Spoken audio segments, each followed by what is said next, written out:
നഷ്ടപ്പെട്ട പ്രതാപം തിരികെ പിടിക്കണമെന്ന് തന്നെയാണ് ഒരു വോട്ടർ എന്നുള്ള നിലയിൽ ഞാൻ ആഗ്രഹിക്കുന്നത്. ഒരു കാരണവശാലും ഉണ്ടാകുന്നത് ഇവിടുത്തെ ജനങ്ങളെല്ലാം ഭയങ്കരമായി പൊരുത്തപ്പെട്ടിരിക്കുന്നു. ജനാധിപത്യം ഉണ്ടായിരുന്ന ഈ സമയത്ത് പോലും ഇങ്ങനെ സംസാരിക്കാൻ ഒരു ജനപ്രതിനിധിക്ക് കഴിയുന്നുണ്ടെങ്കിൽ അത് കേരളത്തിലെ ജനങ്ങളുടെയും കൂടെ അധപ്പതനമാണ്. LDF വരും എന്ന് പറയുന്നതിനും എല്ലാം ജനങ്ങളെ ശരിയാക്കി കൊടുക്കും എന്ന് വേണം ഉദാഹരണം പറയാൻ. 2026 മൂന്നാം പിണറായി സർക്കാർ അധികാരത്തിലെത്തുമെന്ന് ഇടതുമുന്നണിയും 2026 കേരളം ആര് ഭരിക്കണമെന്ന് BJP തീരുമാനിക്കുമെന്ന് അമിത്ഷയും പറയുന്നു. മറുവശത്ത് നഷ്ടപ്പെട്ട പ്രതാപം എന്തു വില കൊടുത്തും തിരികെ പിടിക്കാൻ കോൺഗ്രസ് അരയും തലയും മുറുക്കി രംഗത്ത് വരുന്നു. ഈ മൂന്ന് മുന്നണിയോടും പൊതുജനത്തിനും ചിലത് പറയാനുണ്ട്. കേൾക്കാം നമുക്കത്. താമരയെ സംബന്ധിച്ചിടത്തോളം താമര വിരിയൊന്ന് കേട്ടാൽ കഴിഞ്ഞ പ്രാവശ്യം ലഭിച്ച അത്രയും സീറ്റ് പോലെ ഒരു പ്രാവശ്യം പിടിക്കില്ല. അതിൻ്റെ ഒരു സെമി ഫൈനൽ എന്നൊക്കെ നമുക്ക് പറയാം. ഒരു ഫൈനൽ എത്തുന്നത് എന്താണ് 6 മാസം കഴിയുമ്പോൾ ഈ പറഞ്ഞ നിയമസഭാ തെരഞ്ഞെടുപ്പാണ്. തീർച്ചയായിട്ടും നിയമസഭാ തെരഞ്ഞെടുപ്പിൽ കേരളം ഒരു മാറ്റം ആഗ്രഹിക്കുന്നുണ്ട്. പിണറായി സർക്കാർ എന്തായാലും തിരിച്ചു വരില്ല. UDF ചെറിയ സാധ്യതകളൊക്കെ ഉണ്ട്. പക്ഷേ BJP പറയണ പോലെ ഒരു കാരണവശാലും അതിൽ ഇപ്പോൾ നിയമത്തുണ്ടായിരുന്നില്ലേ, അത് തന്നെ UDF പറയണ പോലെ ആ കട കൂട്ടിച്ചു.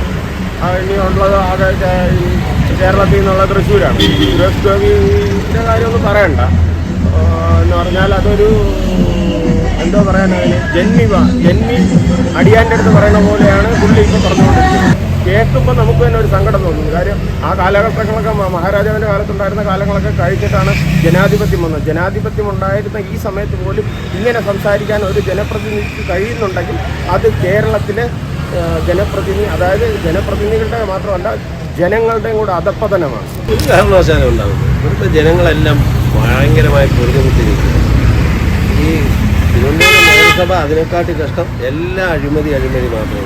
പാവപ്പെട്ട ഹരിജനങ്ങൾക്ക് കൊടുക്കാനുള്ള ഫണ്ട് വരെ വെട്ടിയിരിക്കുന്നത്.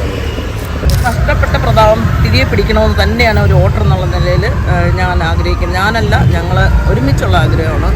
അപ്പം ഏത് സാഹചര്യം നമ്മൾ കണക്കിലെടുത്താലും എന്ത് തന്നെ സാധിച്ചാലും നമ്മളെല്ലാവരും ഒറ്റക്കെട്ടായിട്ട് നിന്നുകൊണ്ട് നഷ്ടപ്പെട്ട ഒരു പ്രതാപം നമുക്ക് വീണ്ടെടുക്കണമെന്ന് തന്നെയാണ് നമ്മൾ ആഗ്രഹിക്കുന്നത്. മൂന്നാം പിണറായി സർക്കാർ ഒരിക്കലും അടുത്ത് വരുമെന്ന് നമുക്ക് പ്രതീക്ഷിക്കേണ്ട. അവർക്ക് ഉണ്ടായിരുന്ന സീറ്റിൻ്റെ 4/1 ഭാഗം പോലും ഇപ്രാവശ്യം ലഭിക്കും എന്ന് തോന്നുന്നില്ല. പിണറായി സർക്കാരിനെ സംബന്ധിച്ച് പറഞ്ഞാൽ പിണറായി സർക്കാരിന് ഇനി ഇങ്ങോട്ട് മുമ്പോട്ട് പോകാൻ ഒന്നും സ്വർണ്ണക്കള്ള എന്ന് പറഞ്ഞാൽ ഈ രാജ്യത്തെ ഏറ്റവും വലിയ ഹിന്ദുക്കളുടെ ഒരു പരമ അമ്പലമാണ് ശബരിമല.